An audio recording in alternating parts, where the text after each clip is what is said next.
Afzal speaks देखने वालों को अस्सलाम वालेकुम। मेरी मुलाकात कराची के एक कामयाब बिजनेसमैन से हुई। वो इंतहाई गरीब खानदान से ताल्लुक़ रखते थे। मैंने उनसे कामयाबी का फार्मूला पूछा तो उन साहब का कहना था, मैं 35 बरस पहले एक सेठ के पास मुंशी था। एक दिन सेठ अपनी महंगी कार से उतरा तो उसके खादम उसकी तरफ दौड़ पड़े।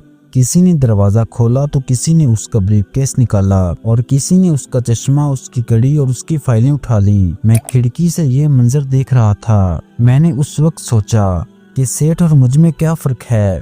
मुझे महसूस हुआ कि मुझ में और सेठ में सिर्फ चंद आदतों का फ़र्क है। मेरी सारी आदतें गरीबों जैसी हैं, जबकि सेठ ने अमीरों की आदतें अपना रखी हैं। मैंने फौरन कागज़ पेंसिल उठाकर गरीबों और अमीरों की आदतों की फहरिस्त बनाना शुरू कर दी। मेरे दिमाग में सरगोशी सी हुई कि गरीब लोग सुस्त होते हैं, ये अपना ज़्यादातर वक्त फजूल कामों में ज़ाया कर देते हैं, जबकि अमीर लोग चुस्त होते हैं और ये अपना एक एक लम्हा तामीरी और मुस्बत कामों में खर्च करते हैं। गरीब लोग सीखना यानी लर्न करना छोड़ देते हैं, जबकि अमीर लोग पूरी जिंदगी नई नई चीजें सीखते रहते हैं। गरीब लोग कमेटी निकलने, लॉटरी निकलने और चप्पड़ फटने का इंतजार करते हैं, जबकि अमीर लोग अपना चप्पड़ बनाते हैं, अपनी लॉटरी की इजाद करते हैं और लोगों को इकट्ठा करके उनकी कमेटी बनाकर उनका मुनाफा अपनी जेब में डाल लेते हैं। और गरीब लोग रिस्क लेने और चैलेंज कबूल करने से घबराते हैं, जबकि अमीर लोगों की पूरी जिंदगी चैलेंजेस और रिस्क के गिर्द घूमती है।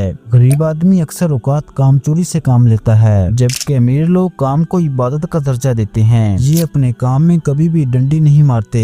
चुनांचे मैंने फौरन गरीब लोगों की आदतें छोड़ दी और सेठ की आदतें अपना ली। लिहाजा मैं कामयाबी की सीढ़ी चढ़ता गया और आज मैं सेठ से कहीं आगे खड़ा हूँ। तो ये थी आज की वीडियो को लाइक और चैनल को सब्सक्राइब करना मत भूलिएगा। इंशाल्लाह ताला मिलते एक नई इन्फॉर्मेटिव वीडियो के साथ, तब तक के लिए अल्लाह निगहबान।